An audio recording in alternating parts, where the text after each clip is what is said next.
1 Timóteo capítulo 6, versos de 11 a 16. Recomendamos, portanto, o acompanhamento de todos. Diz assim a palavra do Senhor: Tu, porém, ó homem de Deus, foge destas coisas, antes segue a justiça, a piedade, a fé, o amor, a constância, a mansidão.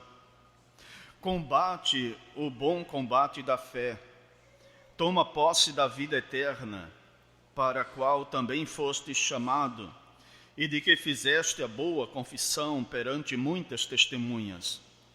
Exorto-te perante Deus, que preserva a vida de todas as coisas, e perante Cristo Jesus, que diante de Pôncio Pilatos fez a boa confissão, que guardes o mandato imaculado, irrepreensível, até a manifestação de nosso Senhor Jesus Cristo, a qual, em suas épocas determinadas, há de ser revelada pelo bendito e único soberano, o Rei dos reis e Senhor dos senhores, o único que possui imortalidade, que habita em luz inacessível, a quem homem algum jamais viu, nem é capaz de ver.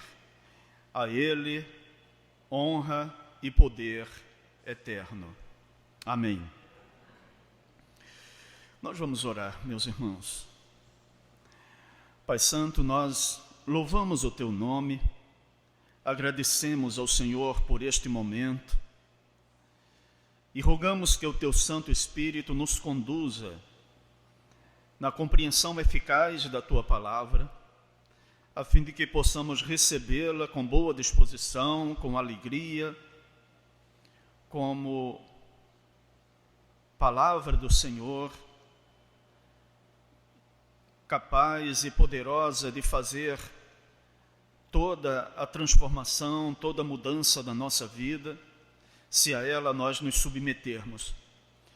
Ó Pai Santo, que o Senhor nos conduza, trabalhando a nossa atenção, a fim de que possamos recebê-la com alegria. É isso que nós rogamos, Pai, no nome de Jesus. Amém, Senhor. Amém.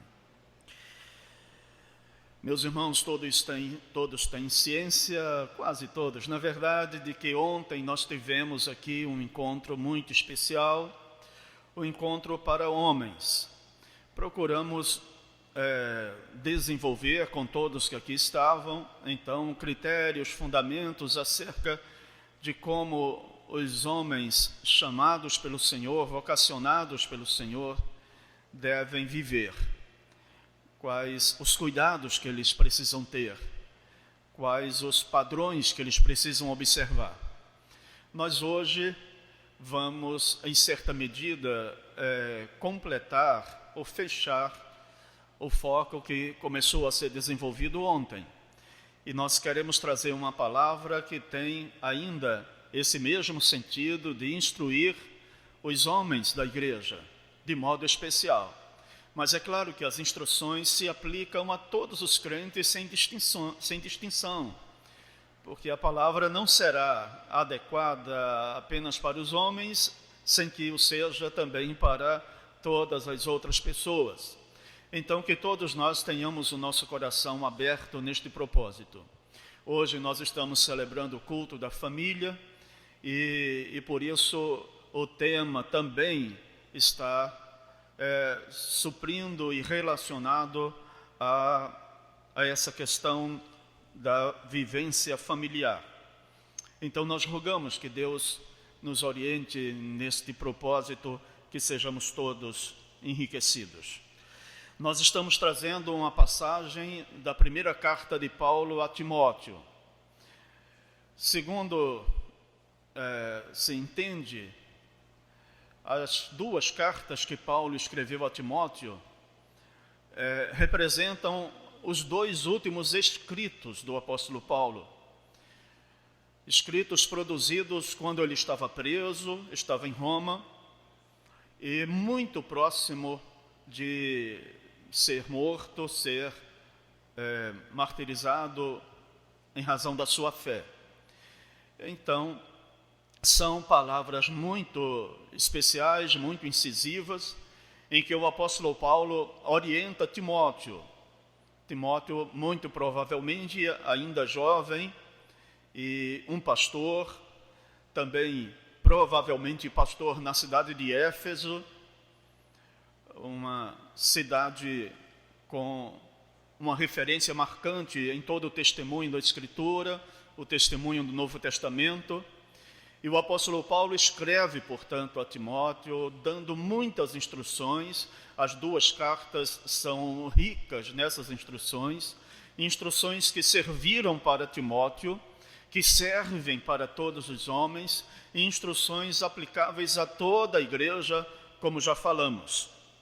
Então, é esse o nosso propósito nesta noite, de trazer uma palavra sobre esse texto que lemos, 1 Timóteo, capítulo 6, versos 11 a 16, e o tema que vamos enfatizar nesta exposição é as características do homem de Deus. As características do homem de Deus. Quando falamos em características, nós estamos destacando o caráter do homem de Deus, o caráter do homem cristão. A palavra caráter parece que tem um peso maior, tem uma ênfase maior, mas na verdade, quando a gente fala de características de uma pessoa, rigorosamente estamos falando do conjunto de marcas que aquela pessoa possui, tanto no seu modo de ser, quanto na sua prática, no seu interior, no seu exterior, até onde podemos perceber que compõe o seu caráter. Então, características pode ser entendida exatamente como o conjunto de atitudes que compõem o caráter do homem cristão, que é o modo de ser, como ele é visto, como ele aparece diante de todos, especialmente diante de Deus. O apóstolo Paulo, ao escrever para Timóteo, no final dessa primeira carta, ele faz, portanto, esta ênfase: tu, porém, ó homem de Deus, foge destas coisas. Nós vamos destacar acerca do que o apóstolo Paulo estava recomendando e prevenindo Timóteo nesta passagem. Mas o que nos interessa nesse momento é esse destaque: tu, porém, ó homem de Deus, foge destas coisas.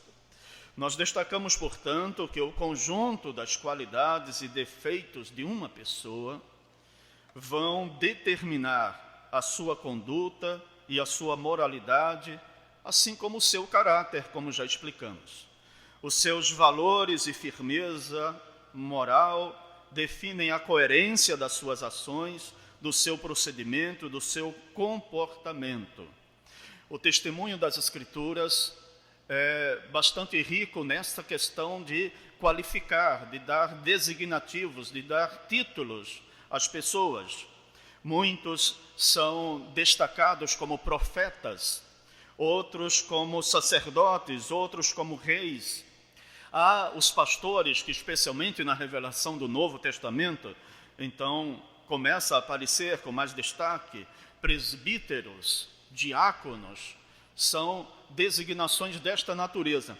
Mas quando nós tomamos todo este modo de designar pessoas, de nomear pessoas, pelas suas funções, pelas atividades que exercem, pelas vocações para as quais foram chamados, quando nós destacamos todas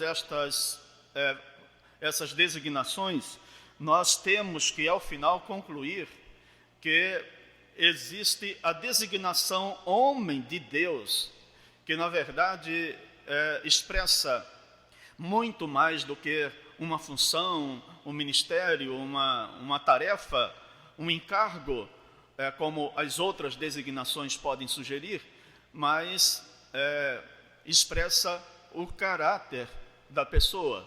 O caráter da pessoa que, no caso, que conhece Deus, não é simplesmente uma função que é destacada, mas o caráter de cristão, o caráter de servo de Deus, de estar tão identificado com Deus, com o Pai, que ele é designado homem de Deus.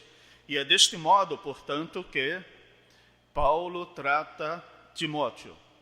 Essa designação homem de Deus aparece muitas vezes no Antigo Testamento. E muitos personagens do Antigo Testamento recebem literalmente esse tipo de tratamento, homem de Deus, além das outras designações por função que eles recebem. Moisés foi chamado de homem de Deus, Davi foi chamado também assim, Elias, Eliseu, e há muitos outros personagens que a designação homem de Deus não é atribuída a eles, mas o que se fala sobre eles demonstra que eles se enquadram exatamente nesta categoria. Quando a palavra de Deus fala sobre Noé, por exemplo, destaca o seu comportamento pessoal, o quanto ele era notável entre seus contemporâneos, homem temente a Deus, que achou graça diante de Deus. Quando fala acerca de Jó, por exemplo, também faz o mesmo destaque de que se tratava de uma pessoa tão leal ao Senhor, tão fiel ao Senhor, que fugia de procedimentos maus. Então, ainda que a designação homem de Deus não seja atribuída a tantos deles, mas o procedimento descrito nas Escrituras acerca deles, então, confere a eles também o direito de serem tratados deste modo. No Novo Testamento todo, apenas em 2 momentos a expressão homem de Deus é usada.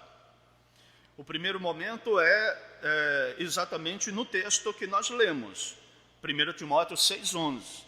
Tu, porém, ó homem de Deus, foge destas coisas, antes segue a justiça, a piedade, a fé, o amor, a constância, a mansidão. Faz parte do texto que lemos no começo. O segundo momento em que esta designação homem de Deus é usada é também na carta de Paulo a Timóteo, na segunda carta, no capítulo 3, verso 17, quando Timóteo, falando sobre a Escritura Sagrada, que é inspirada e portanto, indispensável para a vida do povo de Deus, o apóstolo Paulo diz assim: toda a Escritura é inspirada por Deus e útil para o ensino, para a repreensão, para a correção, para a educação na justiça, a fim de que o homem de Deus seja perfeito e perfeitamente habilitado para toda boa obra. Mas, de modo semelhante, assim como no Antigo Testamento, muitos homens de Deus não receberam textualmente essa designação, mas viveram como tais, podem ser lembrados como tais, de igual forma no Novo Testamento. Então vemos homens e também mulheres que são citados como pessoas que foram leais no seu tempo e viveram como homens de Deus, como mulheres de Deus, mesmo que nem todos tenham recebido essa designação. A palavra de Deus nos ensina, e isso é importante compreender, para que nós recebamos a instrução desta noite sem nenhuma distinção de homem ou mulher. A palavra de Deus nos ensina que a igreja que nós somos, a igreja da Nova Aliança, ela na verdade reúne todos aqueles qualificativos funcionais que no Antigo Testamento apenas homens reuniam, que era o caso dos profetas, dos sacerdotes, dos reis. Em 1 Pedro capítulo 2, os versos 9 e 10, nós lemos assim, falando sobre a igreja, uma passagem bastante conhecida: vós, porém, sois raça eleita, sacerdócio real, nação santa, povo de propriedade exclusiva de Deus. Então, vós, porém, sois raça eleita, sacerdócio real, nação santa, povo de propriedade exclusiva de Deus. O destaque que fazemos nesse ponto é para que nós possamos entender que tudo quanto a palavra de Deus fala, ensina para o homem de Deus, para aqueles que na antiga dispensação eram apenas profetas, sacerdotes, reis, fala para toda a igreja, porque toda a igreja é constituída numa comunidade de sacerdotes. Toda a igreja tem a marca da vocação profética, e por isso estas instruções são instruções aplicáveis a todos nós que estamos na presença de Deus neste momento. Vamos examinar o texto, portanto, a passagem que o apóstolo Paulo fala para falar a Timóteo e a todos nós. As características do homem de Deus. A primeira característica que o apóstolo Paulo destaca é que o homem de Deus é aquele que foge do pecado, que tem o discernimento de fugir do pecado. Essa expressão o apóstolo Paulo se utiliza, os irmãos podem conferir. No verso de número 11, Paulo diz: tu, porém, ó homem de Deus, foge destas coisas. Foge destas coisas. Então, o apóstolo Paulo, ao falar sobre isso, ele nos adverte sobre várias associações que podemos fazer. E a associação central é de que diante do mal, diante do pecado, diante da tentação, diante das ciladas, diante do que é posto na nossa frente, com potencial para nos fazer cair, nós devemos fugir disso. Devemos fugir, devemos nos afastar, devemos dar as costas. A palavra, o texto que acabamos de ler, ele é precedido dos versículos que dos versos de 3 a 10, dão uma ideia de procedimentos inadequados acerca dos quais o apóstolo Paulo vai dizer: foge destas coisas. Então, quando ele fala isso, ele estava se referindo às advertências que ele mesmo estava fazendo, tinha feito, nos versos que estão nos versos 3 a 10. Ali nos versos 3 a 10 de 1 Timóteo 6, nós lemos assim: se alguém ensina outra doutrina e não concorda com as sãs palavras do nosso Senhor Jesus Cristo e com o ensino segundo a piedade, é enfatuado, nada entende, mas tem mania por questões e contendas de palavras, de que nascem inveja, provocação, difamações, suspeitas malignas, altercações, sem fim, por homens cuja mente é pervertida e privados da verdade, supondo que a piedade é fonte de lucro. De fato, grande fonte de lucro é a piedade com o contentamento, porque nada temos trazido para o mundo, nem coisa alguma podemos levar dele. Tendo sustento e com que nos vestir, estejamos contentes. Ora, os que querem ficar ricos caem em tentação e cilada, e em muitas concupiscências insensatas e perniciosas, os quais afogam os homens na ruína e perdição. Porque o amor do dinheiro é raiz de todos os males, e alguns nessa cobiça se desviaram da fé, e a si mesmos se atormentaram com muitas dores. Então, estas são as palavras que Paulo profere antes. E aí, na sequência, no verso 11, ele diz: tu, porém, ó homem de Deus, foge destas coisas. Foge desse tipo de comportamento. O texto diz, somente para esclarecer alguma terminologia, no verso 3, voltando à leitura que fiz: se alguém ensina outra doutrina e não concorda com as sãs palavras de nosso Senhor Jesus Cristo e com o ensino segundo a piedade, é enfatuado. Enfatuado é a pessoa que é orgulhosa, presunçosa, que imagina que sabe de tudo e que não precisa ouvir nada e se apega presunçosamente, orgulhosamente, a imaginação de que tudo sabe, de que tudo entende, e que não precisa aprender nada de ninguém.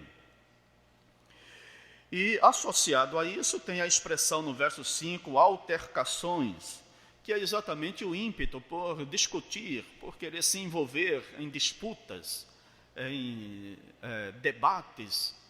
Então o apóstolo Paulo está advertindo Timóteo de que muitos estavam agindo deste modo, muitos estavam colocando a perder a comunhão na igreja e a precisão do ensino do Evangelho, do ensino da Palavra de Deus, exatamente levantando procedimentos e posturas dessa natureza. O apóstolo Paulo, então, diz que Timóteo deve fugir dessas coisas, deve fugir desse tipo de ânimo. E ele fala sobre uma situação, um desdobramento que estava acontecendo, de que muitos estavam se apropriando da piedade como fonte de lucro. Nós não sabemos exatamente o que é que eles estavam fazendo, como eles estavam lidando com isso, mas o fato é que o apóstolo Paulo adverte Timóteo quanto a esse tipo de procedimento. E ele diz no verso 6, de fato, grande fonte de lucro é a piedade, mas com contentamento. Naturalmente, talvez estivesse havendo a pregação disseminada de que era inconcebível que houvesse crentes com necessidades ou crentes pobres e que, por isso, a riqueza, o suprimento material deveria ser um sinal ou uma marca perseguida por todos para demonstrar que se tinha piedade. E se era isso, como acreditamos que era, talvez isso se pareça muito com o que no nosso tempo se anuncia, se propaga, de que se não houver prosperidade material na vida do cristão, então o seu padrão de piedade estaria defeituoso, estaria em falta em alguma medida. Então o texto diz, no verso 7 em diante, só enfatizando, porque nada temos trazido para o mundo, nem coisa alguma podemos levar dele. Com isso o apóstolo Paulo está apontando para o fato de que as coisas mais preciosas que nós devemos guardar e que devemos cultivar e por elas devemos lutar são exatamente os valores e a herança que tem repercussão espiritual, que nos prepara para a eternidade. Esse é o maior tesouro, o tesouro onde o ladrão não alcança, onde a traça não corrói, onde a ferrugem não destrói. E Paulo, então, na sequência diz, tendo sustento e com que nos vestir, estejamos contentes. Ora, os que querem ficar ricos caem em tentação. A possibilidade de ter coisas é resultado de uma concessão da graça de Deus. Aqueles, no entanto, que desesperadamente, pecaminosamente, agem de qualquer modo, sem padrões de critérios corretos, no desejo intenso por riquezas, então o apóstolo Paulo diz que esses caem em tentação e ciladas, e em muitas concupiscências, em muitos desejos, em muitas vaidades carnais, concupiscências insensatas e perniciosas, as quais afogam os homens na ruína e perdição. A linguagem afogar, portanto, tem a ver que eles submergem, que eles morrem, portanto, são consumidos nesse lodo, nesse espaço movediço. E aí, por fim, o apóstolo Paulo diz, porque o amor do dinheiro é a raiz de todos os males, e alguns nessa cobiça se desviaram da fé, e a si mesmos se atormentaram com muitas dores. Dediquei um tempo a esse texto, que é anterior ao texto básico, exatamente porque ele está muito associado, porque a primeira declaração que Paulo faz, e é a primeira lição que nós destacamos, a primeira característica do homem de Deus, ele diz, ele ensina que o homem de Deus foge do pecado, e a situação pecaminosa que ele descreve é exatamente aquela situação que está narrada nos versos 3 a 10. Ainda que entendemos que a instrução do Senhor em nosso favor é para que nós possamos resistir a toda forma de pecado, de transgressão e de possibilidade de desonrar o nome de Deus. João, escrevendo na sua primeira carta, dá o conceito do que seria pecado. Pecado é toda transgressão à lei de Deus, e por isso devemos fugir de toda forma de pecado. Sabemos o quanto isso é desafiador, porque nós somos homens e mulheres humanos, e a fraqueza humana da queda que ainda nos atinge, nos envolve e prejudica bastante o nosso propósito, no sentido de viver sempre de modo agradável ao Senhor.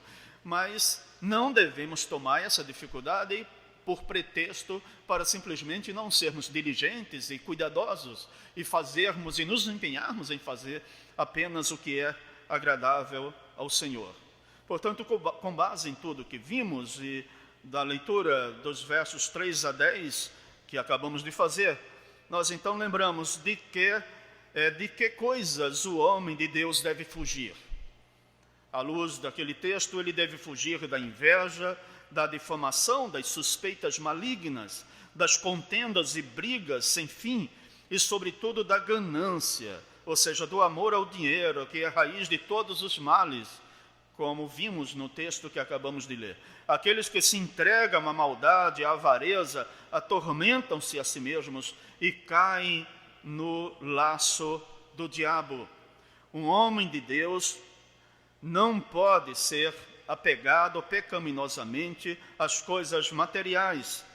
Ele não deve amar o dinheiro, mas amar o Senhor e render graças ao Senhor, porque do Senhor vem toda boa dádiva para que possamos ser supridos em todas as necessidades.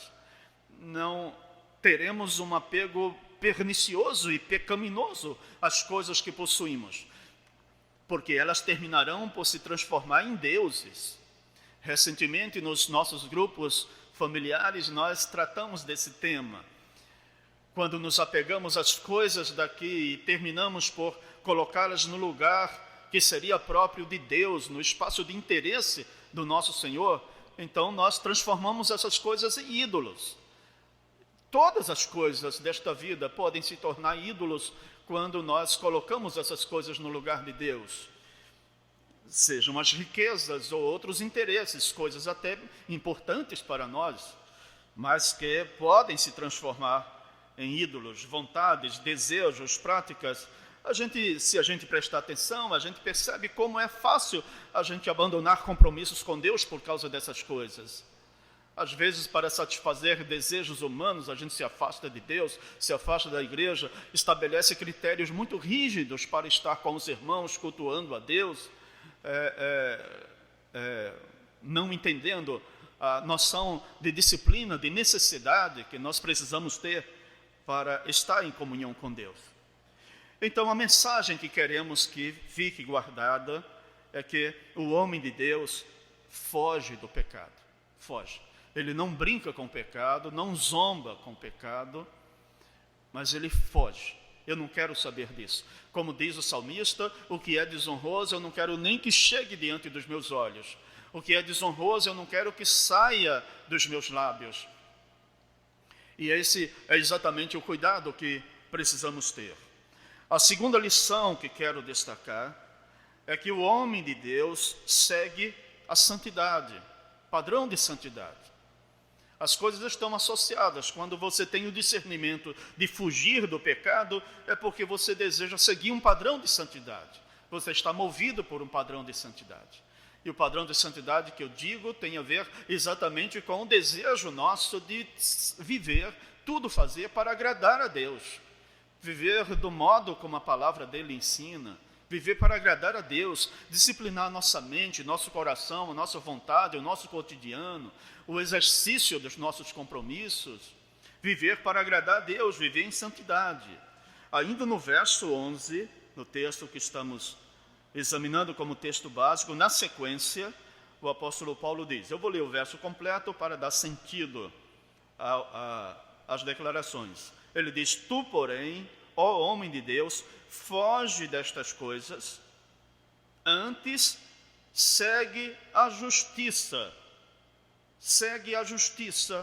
a piedade, a fé, o amor, a constância, a mansidão. Então, o homem de Deus, ele segue a justiça, ele segue a piedade, ele segue a fé, ele segue o amor, a constância, a mansidão.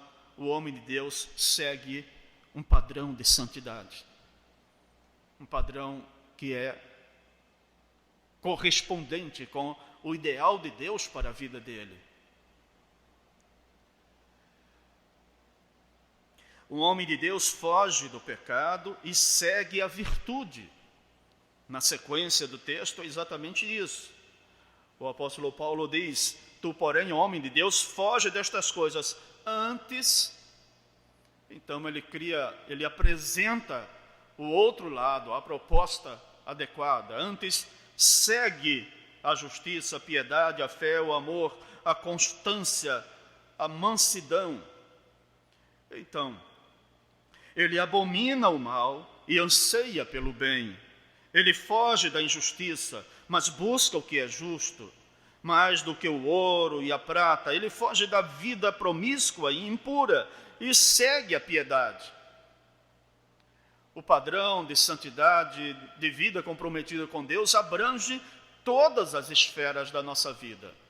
Tanto o nosso interior, nossa mente, nosso coração, o nosso exterior. Não existe nenhum espaço na esfera da nossa existência que estaria fora, que estaria liberado do escrutínio exatamente dessa presença de Deus, desse padrão de santidade de Deus que é proposto para nós. Por isso, é importante, necessário, indispensável que nós sejamos vigilantes em relação a tudo isso, em relação a todos esses padrões de comportamento. O apóstolo Paulo diz, portanto, que ele deve seguir a justiça. Não é a primeira declaração que é feita? Segue a justiça. Seguir a justiça tem duas dimensões no ensino do Novo Testamento. Seguir a justiça, na primeira concepção, é estar atento e se ver acolhido pela satisfação da justiça de Deus, que em Cristo se satisfez na cruz. É a base da doutrina da justificação, quando a justiça de Deus nos alcança, isso nos transforma, porque tem esse aspecto judicial no sacrifício de Jesus. Jesus, quando morreu na cruz, ele morreu em nosso lugar. E, portanto, a justiça de Deus que era contra nós e que nós não tínhamos condição nenhuma de satisfazê-la, Jesus Cristo satisfez por nós. Então, Jesus, ele assumiu o nosso lugar e, por isso, o que a justiça de Deus exigia de nós, o Senhor Jesus Cristo, então, satisfez quando morreu em nosso lugar. Então, nós somos agraciados pela justiça de Deus que através de Cristo nos cobre e nos transforma. E é exatamente isso que faz com que possamos ser recebidos diante do Pai. É exatamente isso que nos faz ser recebidos como filhos de Deus, herdeiros da vida eterna.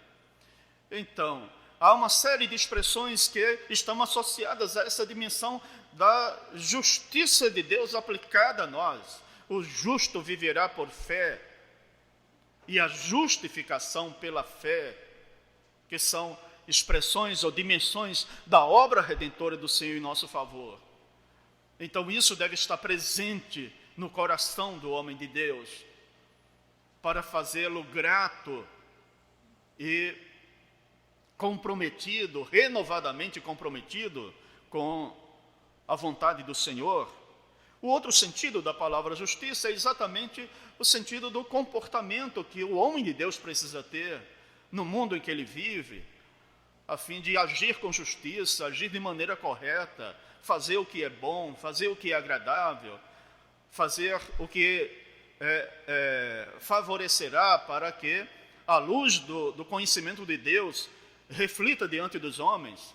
Ao falar, ao proferir o Sermão do Monte, o Senhor Jesus Cristo diz: assim brilha a vossa luz diante dos homens. Depois de dizer que nós somos sal da terra, a luz do mundo, aí ele diz: assim brilha a vossa luz diante dos homens, para que vejam as vossas boas obras e glorifiquem ao Pai que está nos céus. É nesse sentido que as boas obras, têm importância, porque ela expressa a vida daquele que é homem de Deus, daquele que é filho de Deus. As obras não salvam, mas as obras expressam, são sinais de uma vida salva. Então, essa primeira declaração é muito significativa. Na sequência, o apóstolo Paulo diz também, depois de dizer segue a justiça, diz segue a piedade. O viver piedoso diante de Deus não é o viver fanático, mas é o viver comprometido. Não conhecerá a piedade quem não tem disciplina para ler a Bíblia, quem não tem disciplina de oração, quem não tem disciplina de vida de comunhão com o Senhor. Não consegue compreender o que é a vida de piedade e nem consegue experimentar a dimensão de uma vida piedosa se não tiver essas disciplinas espirituais entranhadas naturalmente no seu cotidiano. É uma correria grande a vida no nosso tempo, mas sempre foi em cada época. Os obstáculos a uma vida piedosa ou a outros compromissos sempre estiveram presentes. Mas o Senhor não faz... não nos dispensa, não nos libera deste padrão. Ele deseja que o homem de Deus, ele instrui para que o homem de Deus siga o caminho da piedade, da vida consagrada ao Senhor, do viver como cristão de verdade, como cristão. Tá certo? Estar na igreja, vir à igreja, ter sinais de religiosidade, gostar, tudo isso é muito bom, é um caminho, é um início. Não podemos desconsiderar esse padrão de conduta, mas tem que haver um momento em que haverá um passo a mais, um passo que nos fará compreender a dimensão da vida de comunhão com Deus, da vida piedosa com Deus.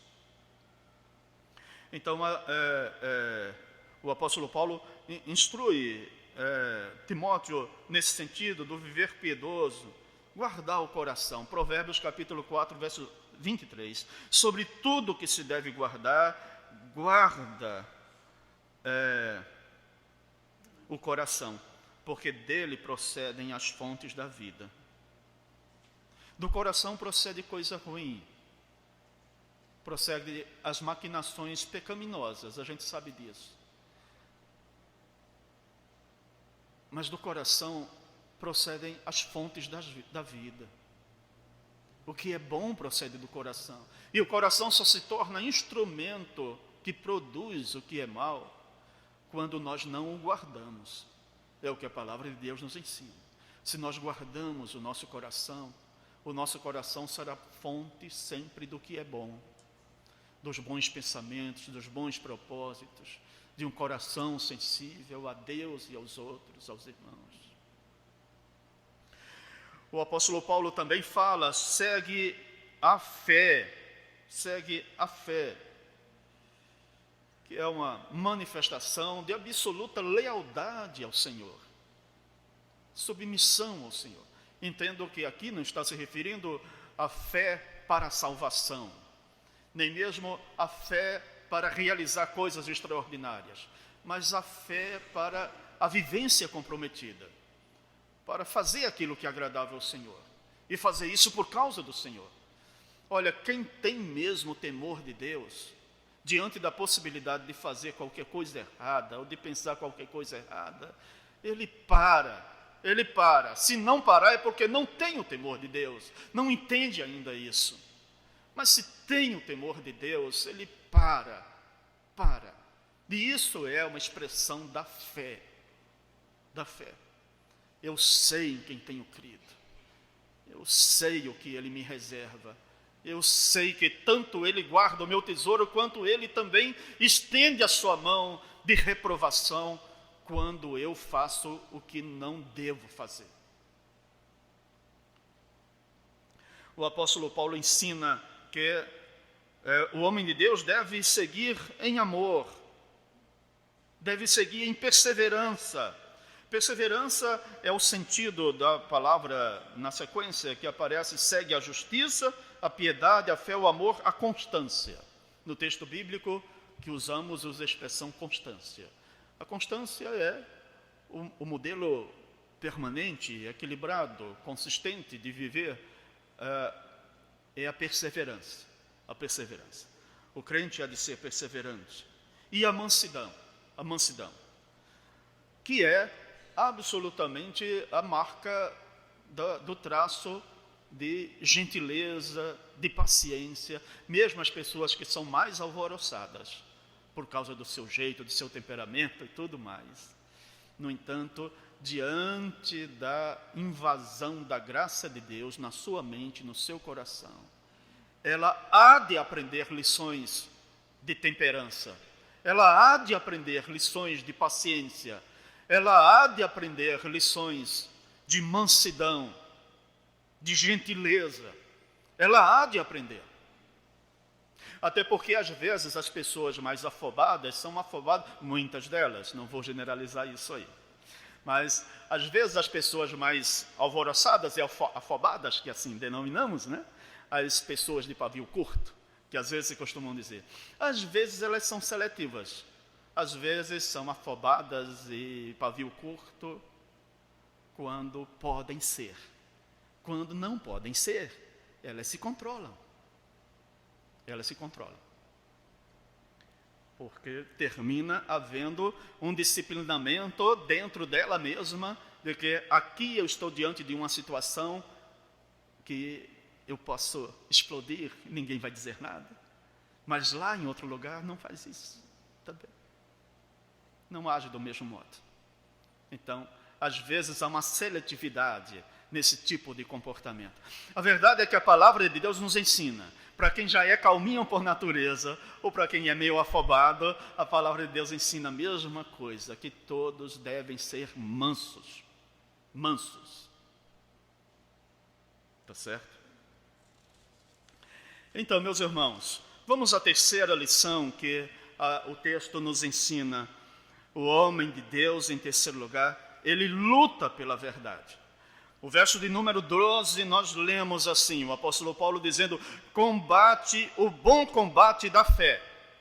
Combate o bom combate da fé. A palavra fé, que aparece aí, associada ao combate, então já expressa as coisas nas quais nós cremos. E as coisas nas quais nós cremos, acreditamos nelas, temos fé nelas, ou elas alimentam a nossa fé, então são coisas que dão sentido à verdade que foi recebida no nosso coração. Então, combate o bom combate da fé, ou seja, luta pela verdade, luta pelo que é certo, luta pelo que é a expressão da vontade de Deus, do querer de Deus. Então, guardemos isso no nosso coração. Em todos os tempos, e por isso hoje ainda, muitos falsos mestres espalham suas heresias, seus ensinos um pouco ou um tanto translocados da palavra do Senhor, e isso sempre foi um problema para a vida da igreja, sempre foi. O Senhor é juiz de todas as coisas, mas desde o princípio a igreja já nasce sendo bombardeada por ímpetos de mentira, de falsidade, de dissimulação. No colégio apostólico, o Senhor Jesus Cristo tinha quem não compreendia as coisas, só veio a compreender no último momento. Teve lá quem traiu, teve lá quem negou, tinha certas confusões, dificuldades de compreensão, distorção, portanto, no entendimento acerca daquilo que Jesus Cristo estava ensinando, uma dificuldade grande por aprender. Depois que Jesus Cristo ressuscita, ele diz que tudo quanto tinha a ver com ele, com o ensino dele, com a vida dele, estava anunciado na lei, nos profetas e nos salmos, tudo estava dito. E aquela comunidade que o seguia, que caminhava com ele, tinha grande dificuldade em compreender o ensino dele, o que era que ele estava querendo dizer mesmo. No último momento, o conceito de verdade ainda é questionado diante dele, né? Quando, em síntese, o Senhor Jesus Cristo, diante de Pilatos, lamenta pelo fato dele não conhecer a verdade, e Pilatos apenas responde: e o que é a verdade? E dá as costas para Jesus, não esperando talvez uma resposta que ele pudesse dar acerca disso, mas essa indiferença de Pilatos indica exatamente a inclinação natural do coração de não querer sinceramente conhecer a verdade de Deus, mas se agradar apenas de algum lampejo de algum lampejo de verdade, o que não é a verdade inteira, e de se satisfazer muito mais facilmente com o que é mentira acerca de Deus, da sua palavra, dos seus ensinos. A mentira é muito mais fácil de ser aceita, a mentira é muito mais fácil de ser recebida, e assim, por causa da natureza humana caída e em relação à compreensão do Evangelho, isso também é verdade. É verdade que a mentira é recebida com muito mais empolgação. As pessoas debatem muito mais em defesa da verdade, as pessoas do mundo, do que em considerar a possibilidade daquilo ser verdade. Debatem muito mais acerca do que é mentira, quero dizer. Então o homem de Deus luta pela verdade. A verdade é Deus. Eu para isso vim ao mundo, disse o Senhor Jesus Cristo. Foi o que ele falou diante de Pilatos, para dar testemunho da verdade. E aí Pilatos diz: e o que é a verdade? E dá as costas para Jesus. O homem de Deus luta pela verdade, portanto, e luta ainda que tenha que dispor da sua própria vida, de tudo quanto ele é e de tudo quanto ele tem. Vamos à quarta lição. O homem de Deus pensa nas coisas espirituais com prioridade. O homem de Deus pensa nas coisas espirituais. Na sequência do verso de número 12, depois que Paulo diz: combate o bom combate da fé, ele diz: toma posse da vida eterna, para a qual também fostes chamados, e de que fizeste a boa confissão perante muitas testemunhas. Toma posse da vida eterna, ou seja, pensa na eternidade, pensa na salvação, pensa no que Jesus Cristo lhe legou como maior herança, pensa nessas coisas. Então, o apóstolo Paulo, em outra passagem, em Colossenses capítulo 3, verso de 1 a 3, diz assim: portanto, se fostes ressuscitados juntamente com Cristo, buscai as coisas lá do alto. Pensa nas coisas do alto. Onde Cristo vive, assentado à direita de Deus. Pensai nas coisas lá do alto e não nas que são aqui da terra. Porque morrestes e a vossa vida está oculta juntamente com Cristo em Deus. Quando Cristo morreu na cruz, nós morremos com Ele. É o que Paulo está dizendo. Por isso, devemos pensar nas coisas lá do alto. E esta é a lição. O homem de Deus pensa nas coisas espirituais. E é isso que Paulo ensinou a Timóteo quando disse, na segunda metade do verso 12, toma posse da vida eterna, para a qual também fostes chamados e de que fizeste boa confissão perante muitas testemunhas. A quinta e última característica do homem de Deus, que aqui nesse texto podemos identificar, é que o homem de Deus é fiel. É fiel. Haja o que houver, ele é fiel. Será fiel sempre. O verso de número 14 diz assim: que guardes o mandato imaculado, irrepreensível, até a manifestação de nosso Senhor Jesus Cristo. A palavra de Paulo para Timóteo é esta: guardes o mandato. Guardes o mandato. A palavra mandato tem o mesmo sentido de mandamento, de ordenança. Então, o que Paulo está dizendo para Timóteo: guarde os mandamentos, guarde o que você tem recebido, guarde as ordenanças, faça boa confissão de tudo isso, continue fazendo boa confissão de tudo isso, confissão esta que, na verdade, já tinha sido feita. Que ele diz que guardes o mandato imaculado, irrepreensível, até a manifestação de nosso Senhor Jesus Cristo. No verso de número 13, ele vai dizer: exorto-te perante Deus, que preserva a vida de todas as coisas, e perante Cristo Jesus, que diante de Pôncio Pilatos fez a boa confissão. A gente vê referência a Pilatos ainda há pouco, e Paulo aqui se refere a ele. De Cristo diante dele fez a boa confissão. Paulo não diz o que foi que ele tinha em mente quando se referiu à confissão que Cristo fez. Talvez aquela acerca da verdade, ou para isso vinha ao mundo. Então ele diz que guarde o mandato imaculado, irrepreensível. Isso, tanto a ordenança de Deus, o mandamento de Deus, é sem mancha, sem mácula, irrepreensível, quanto a própria vida de Timóteo, como obediente à ordenança de Deus, terá a marca da pureza, terá a marca do homem irrepreensível. Então, esta é a palavra que partilho com todos aqui nesta noite. Aos homens cristãos.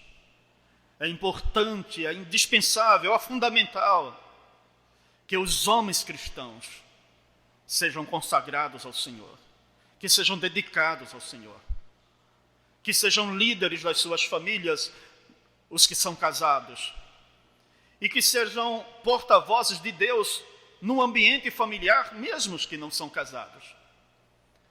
Mas é importante que sejam consagrados, que sejam fiéis, que sejam tementes a Deus, que sejam piedosos, que sejam comprometidos com a lei de Deus, com a palavra de Deus. Esse é o único modelo. Qualquer outro modelo diferente desse está fora da ordenança do Senhor. Deus deseja que você seja exatamente isso, que nós sejamos homens de Deus, cumpridores do nosso papel na família, na igreja. Os homens deviam ser os primeiros na igreja, os mais ativos, os mais comprometidos, os mais atuantes. Os homens deviam ser aqueles que haveriam de puxar sua família para perto de Deus. Às vezes os homens são meio passivos com isso. Às vezes as mulheres são mais ativas em relação a isso. Graças a Deus porque elas são ativas. Mas não posso dizer e não podemos dizer graças a Deus porque os homens não são ativos. Porque eles deviam ser. Nós deveríamos ser. Porque é nessa posição que a palavra de Deus nos coloca, como homens, no cenário da igreja, do projeto do reino. É nessa posição de cabeças, líderes da família, na igreja, e que isso se expanda também para todos os espaços onde há a ocupação, a presença do homem de Deus. É claro que Deus também deseja que as mulheres sejam dedicadas, sejam piedosas, sejam fiéis, sejam consagradas, sejam temperantes. As Escrituras ensinam tanta coisa acerca da mulher cristã, da mulher que ama a Deus, da mulher que é mulher de Deus também, do mesmo modo que o homem é homem de Deus. A palavra do Senhor também fala para elas E na nova aliança, a mulher é honrada, é tratada em posição absolutamente diferente da posição que era colocada antes. E isso deve fazer diferença na nossa vida. Então, meus irmãos, nós vos deixamos esta palavra e nós rogamos que Deus, na sua infinita graça, na sua misericórdia, nos encha do entendimento do que as Escrituras ensinam para aqueles que são homens de Deus, e que as mesmas recomendações também se aplicam às mulheres, também se aplicam aos jovens, se aplicam aos filhos como aos pais.